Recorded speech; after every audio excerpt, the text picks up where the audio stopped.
Jóvenes, buenos días. En esta semana vamos a tratar el tema de microbiología forense. Como su nombre lo indica, vamos a estudiar a los diferentes tipos de microorganismos que tengan algún interés desde el punto de vista legal, poniendo en conocimiento de ustedes de que, si bien es cierto, la microbiología como ciencia médica ya tiene muchos años, pero cuando hablamos de microbiología forense, se hace mención a que esta área del trabajo especializado se genera los diferentes atentados terroristas que hubo entre los años 98, 99, 2000, 2001. Recordarán ustedes el atentado que sufrió estos 4 actos terroristas que sufrió Estados Unidos un 11 de septiembre del año 2001. Bueno, este acto terrorista fue el corolario de una serie de acciones terroristas que ya venía haciendo ciertos grupos extremistas desde el año 99. Y dentro de esas acciones terroristas se habló mucho del uso de las armas biológicas. ¿Qué son las armas biológicas?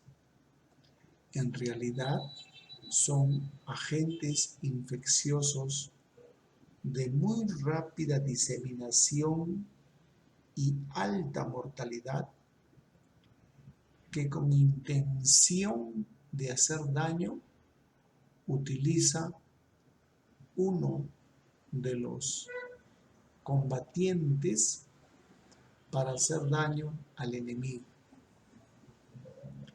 Entonces, desde el año 99, más o menos, ya se venía hablando de que ciertos países, sobre todo aquellos donde habían grupos terroristas, querían utilizar armas biológicas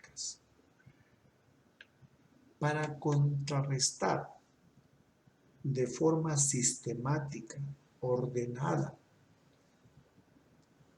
a este ataque biológico. Es que nace oficialmente la microbiología forense. Es por eso que acá yo menciono que el bioterrorismo de los años 99 al 2003, en particular el atentado del 11 de septiembre de 2001, conllevó al nacimiento de esta nueva ciencia, la microbiología forense. Desde sus orígenes a la fecha, la microbiología forense ha tomado distintas ramas, distintos enfoques. Tanto es así que a través de este organizador podríamos observar las áreas en las que participa esta microbiología forense. Observemos. La microbiología forense desde el punto de vista médico-legal, puede actuar. Cuando digo médico-legal, debe entenderse personas vivas. La importancia que tiene la microbiología forense en personas vivas. En cambio acá debe entenderse como en personas ya muertas, o sea, cadáveres. Por lo tanto, la microbiología forense tiene interés en vivos como en muertos. En vivos, ¿cómo interviene la microbiología forense? Por ejemplo, en los casos de responsabilidad profesional, en aquellos contagios iatrogénicos, en la que se pretende demostrar si es real que una persona sufre un contagio, ya sea intrahospitalario o por negligencia, impericia o mala maniobra del personal profesional de salud. A nivel médico-legal, también hay una actividad muy importante de la microbiología forense, que es la homologación de microorganismos de la víctima y del victimario. Acá quiero poner un pequeño ejemplo. Supongamos que en un acto de violación sexual, delito tipificado como delito contra la libertad sexual, en un delito de este tipo, resulta que el supuesto victimario tiene HIV. Y tras este acto, a los pocos meses, vamos a decir 30 días del acto cometido, la víctima también presentará HIV. Entonces, una presunción rápida diría que el victimario contagió a la víctima con HIV. Pero, para estar seguro de que eso realmente ocurrió, hay que realizar una prueba molecular que se denomina homologación de microorganismos. Quiere decir que la banda genética del HIV del victimario debe coincidir con la banda genética del HIV de la víctima. De esa manera se determina la homologación de microorganismos entre víctima y victimario. La microbiología forense, luego de actuar en personas vivas, también tiene interés en cadáveres. Por ejemplo, en establecer la causa de muerte indeterminada, debemos recordar nosotros que se hace la necropsia, entre otros objetivos, para establecer la causa de muerte. Pero hay necropsias en las que los hallazgos macroscópicos no permiten evidenciar ciertamente cuál es la causa de muerte. Y en ese caso, los médicos necropsiadores establecen lo que se llama la muerte blanca o muerte indeterminada, o simplemente causa de muerte indeterminada, o sea que no se puede determinar. Esto ocurre muy frecuentemente en un cuadro clínico llamado, por ejemplo, el síndrome de muerte súbita del lactante.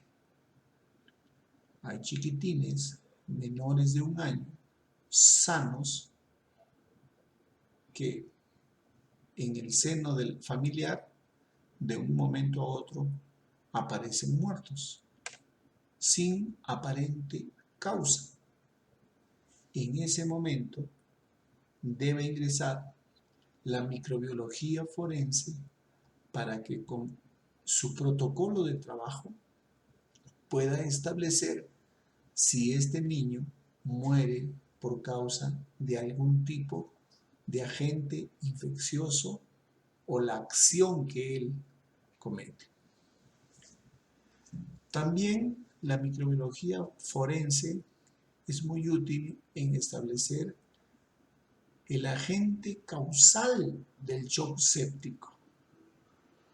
¿Cuántas muertes hay por shock séptico? Pero que la necropsia no logra establecer quién fue el agente causal. En ese caso, también tendría que entrar la microbiología forense. La microbiología forense en los cadáveres también actúa en los casos de responsabilidad profesional.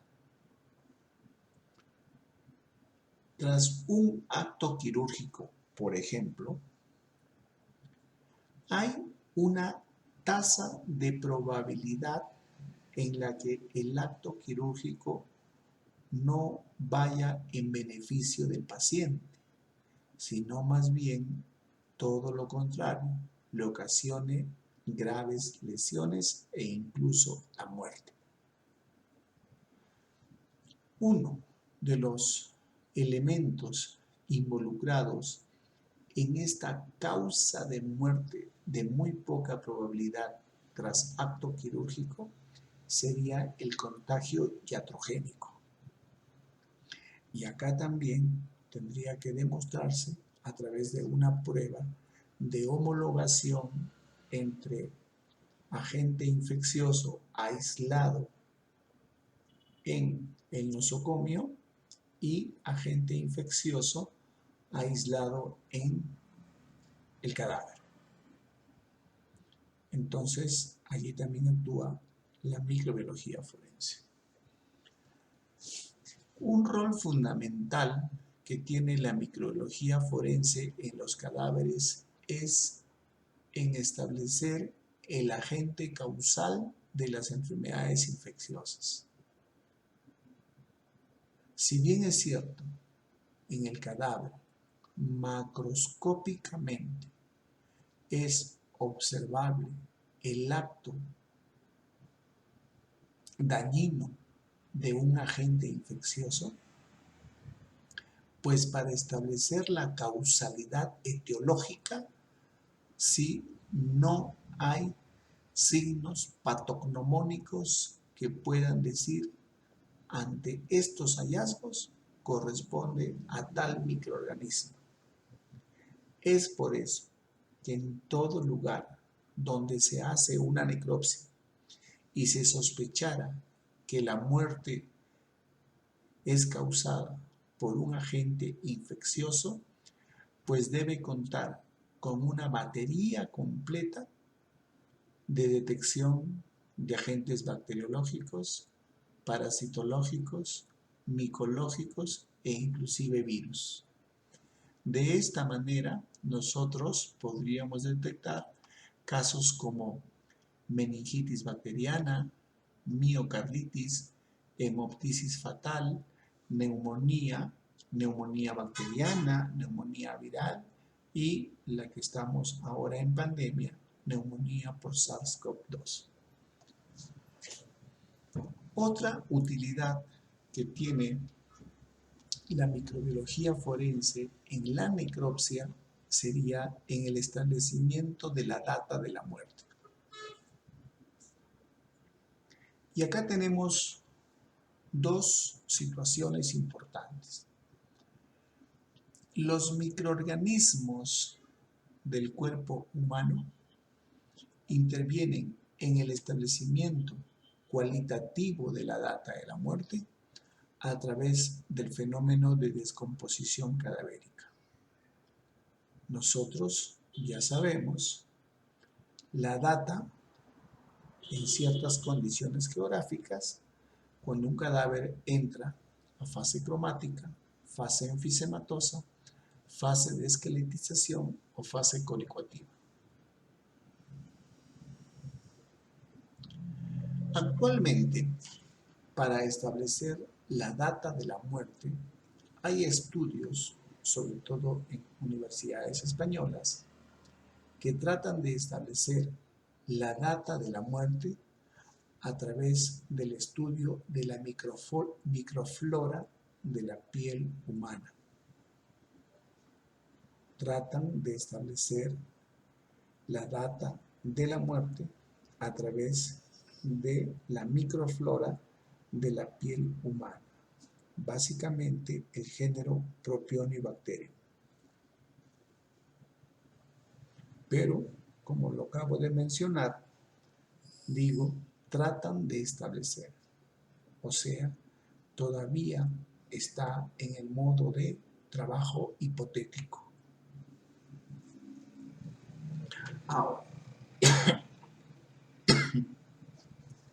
la microbiología forense también ofrece ciertos alcances, como por ejemplo en el bioterrorismo, ya lo mencionamos, y que además estos actos bioterroristas fueron el origen oficial de esta disciplina científica llamada microbiología forense.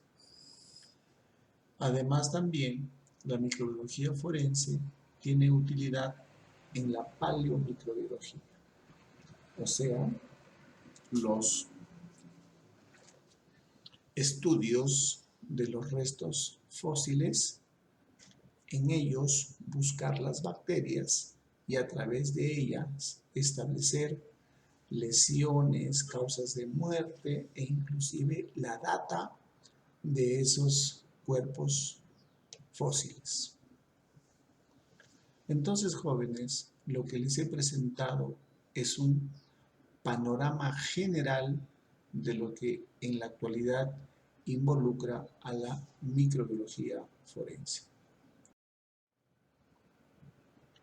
Como les mencionaba, hay un estudio, bueno, en realidad varios, estoy mencionando uno de ellos, que tratan de establecer la data de la muerte a través de la microflora de la piel humana, principalmente el uso de la Propionibacterium acnes.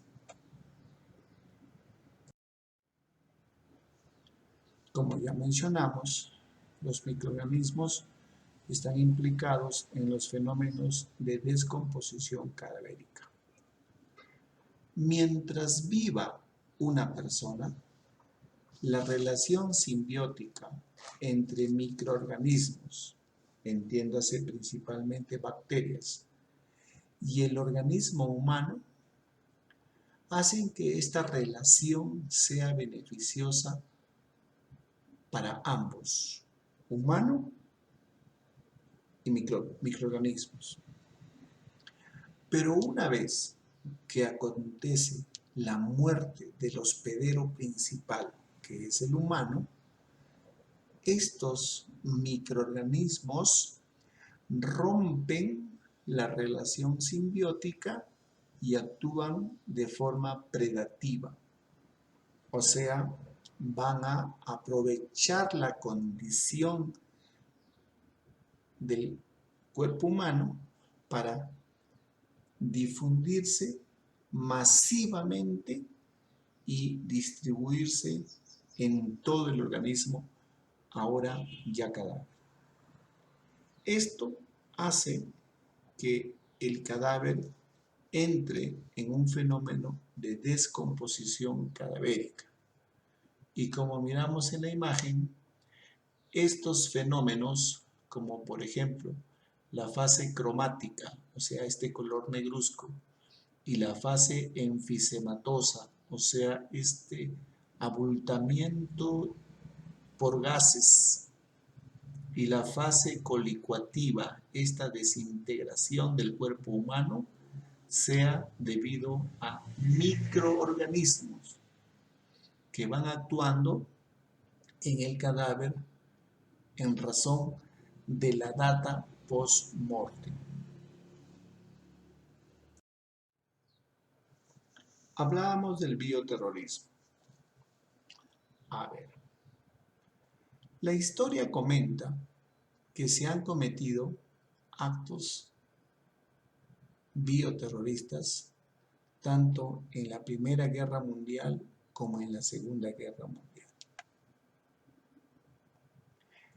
De estas dos guerras mundiales, una de las bacterias que ha sido utilizada es las esporas de la enfermedad del anthrax, cuyo agente causal es el Bacillus anthracis.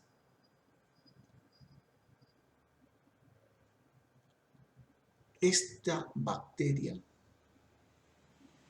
muy resistente a las condiciones inhóspitas del medio exterior,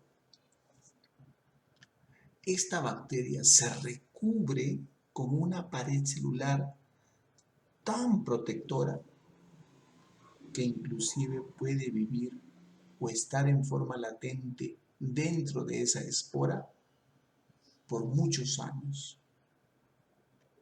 Y que si esa espora fuera aspirada y llega a los pulmones de una persona, pues la bacteria sale de la espora, es fagocitada por el macrófago del sistema inmune del huésped, se multiplica dentro del macrófago del sistema inmune del huésped, salen de ese macrófago y ahora van a infectar nuevas células fagocitarias y otras células del sistema respiratorio, principalmente pulmón. Y esta Bacillus anthracis, por donde va liberando ciertas toxinas necróticas que dañan irreversiblemente al tejido pulmonar. Entonces, esto sería el mecanismo de acción del Bacillus anthracis y que es una de las bacterias más temidas que puedan ser utilizadas en los actos bioterroristas. Es por ello que en el año 1925, en Ginebra, se firmó un protocolo en la que prohibía dos cositas: el uso de gases asfixiantes y el uso de armas biológicas en cualquier conflicto armado. Un gran problema que tuvo este protocolo de Ginebra es que, si bien prohibió el uso, pero no prohibió su producción y almacenamiento. Por lo que fue necesario que recién en el año 1972 se firmara la Convención sobre Armas Biológicas. Esta convención entró en rigor recién en el año 1975, en la que prohibía expresamente el desarrollo, la producción, almacenamiento y uso de armas biológicas toxínicas. Pero, a ver, hay países que no han firmado esta convención. Y como a diario escuchamos, son países que están haciendo experimentos nucleares, experimentos biológicos para supuestamente estar listos para cualquier tipo de conflicto armado.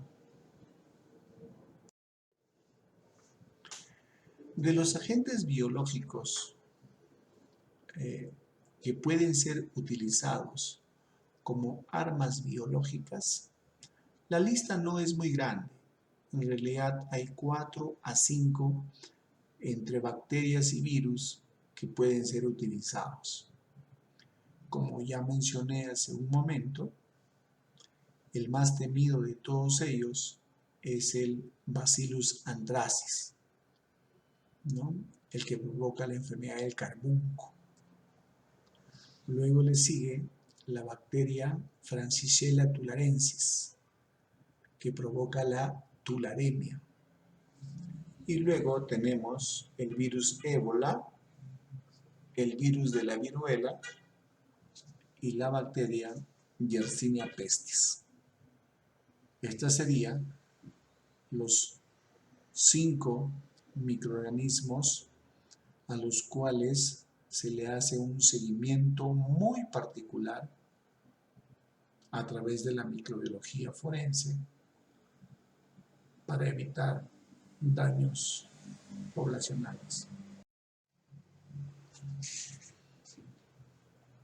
Es por eso que hay muchas publicaciones en este sentido. Por ejemplo, microbiología forense utilizada para la identificación y prevención de ataques biológicos. Un caso muy sonado tras el atentado que sufrió Estados Unidos es el caso Ameritrax, donde, a modo de resumen, voy a decir que tras el atentado donde se le imputó al grupo terrorista Al-Qaeda, pasado unos días del atentado, porque el atentado fue el 11 de septiembre, pasado unos días de ese 11 de septiembre del año 2001, ocurrieron ciertos hechos en los Estados Unidos que daban a entender que este grupo terrorista había usado también armas biológicas. Pero investigación posterior, año 2001, atentado del año 2001, pero investigaciones posteriores demostraron que este supuesto acto bioterrorista no fue tal, sino que más bien había un médico americano que a río revuelto aprovechó la ocasión para experimentar esta arma biológica. Finalmente, la investigación federal en Estados Unidos demostró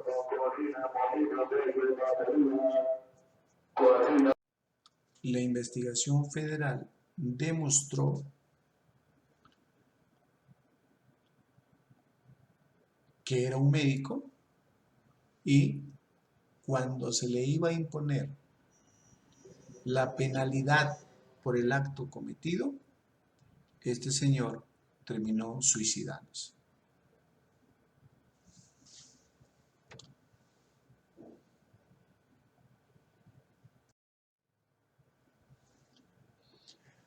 Como mencionamos hace un momento, la microbiología forense tiene mucho interés en la investigación de aquellas muertes con causa indeterminada. Tenemos, como mencioné, el estudio del síndrome de la muerte súbita y lactante, la disfunción multiorgánica, el shock séptico, la homologación de microorganismo entre víctima y victimario, y el problema médico-legal de la responsabilidad profesional derivada de contagios.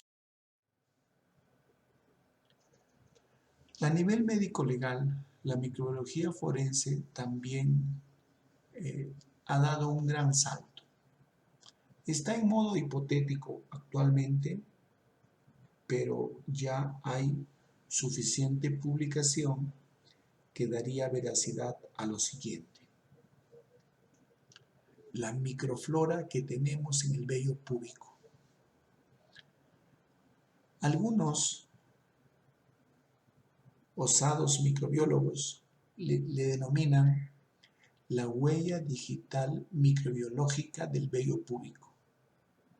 Quiere decir que las bacterias que habitan en el vello púbico de una persona, son particulares en cada individuo. Repito, la microflora que habita en el vello púbico de cada persona es diferente entre unos y otros. Cada uno tiene su propia microflora en el vello púbico. Quiere decir que un seguimiento bacteriano de la microflora del victimario en la víctima podría constituir en un elemento científico que demuestra el contacto entre el pubis de víctima y victimario. Allí lo dejo. Ahora, la microbiología forense en la necropsia, como se ha mencionado, también tiene muchas utilidades. Una de ellas es establecer la correlación clínico-patológica, determinar la causa de muerte, ya sea por cultivos, identificación molecular, etcétera, etcétera. Acá tenemos la imagen microscópica del pulmón en el caso de un niño con muerte súbita. Aparentemente, en este pulmón vemos que acá hay presencia bacteriana y podríamos decir que este niño murió por una sepsis, ¿no? Hay presencia bacteriana en el pulmoncito. Está hospedando bacterias y acá no deben haber bacterias. Pero ¿qué es lo que demuestra esta imagen? Que si este niño tuvo bacterias, pues lo lógico, lo obvio, lo natural es que adjunto a la presencia de estas bacterias debería haber acá una respuesta inflamatoria, porque se entiende que el sistema inmune de este niño tiene que atacar a estos microorganismos. Entonces, interpretación de la imagen. Ante la ausencia de respuesta inflamatoria perifoco bacteriano, se determina que estas bacterias no son agentes causales de un cuadro clínico, sino que más bien han llegado acá por diseminación peri o post-mortem. Repito, han llegado a los pulmones por diseminación peri o post-mortem. Por lo tanto, no serían causales de una patología pulmonar.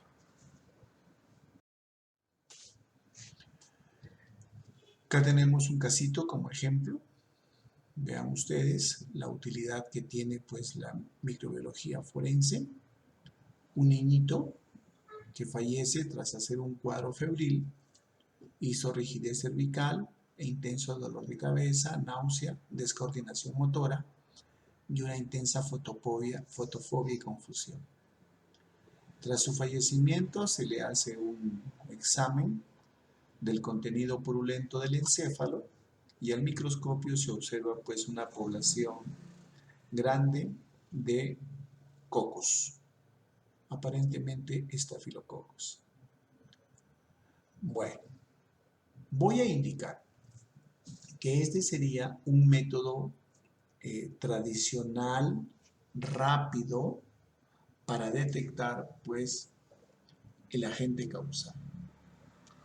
Pero esta maniobra de tomar una muestra del encéfalo con fines de hacer una coloración también genera cierto riesgo biológico, por lo que yo al año 2021 recomiendo que se practiquen técnicas moleculares o inmunológicas que permitan la detección de esta patología en los casos de muerte indeterminada. Actualmente, quien hace estas pruebas, algunas de las pruebas microbiológicas en el Instituto de Medicina Legal, bueno, pues lo hace el biólogo. Hay en medicina legal el laboratorio forense de biología y lo que no hay es el laboratorio forense del tecnólogo médico, ¿no? Es una pelea, entre comillas, que nosotros los tecnólogos médicos estamos permanentemente recordando al Ministerio Público de que falta una reingeniería de las funciones de cada uno de los profesionales para que podamos contribuir con el ejercicio de nuestra mejor preparación académica en pregrado.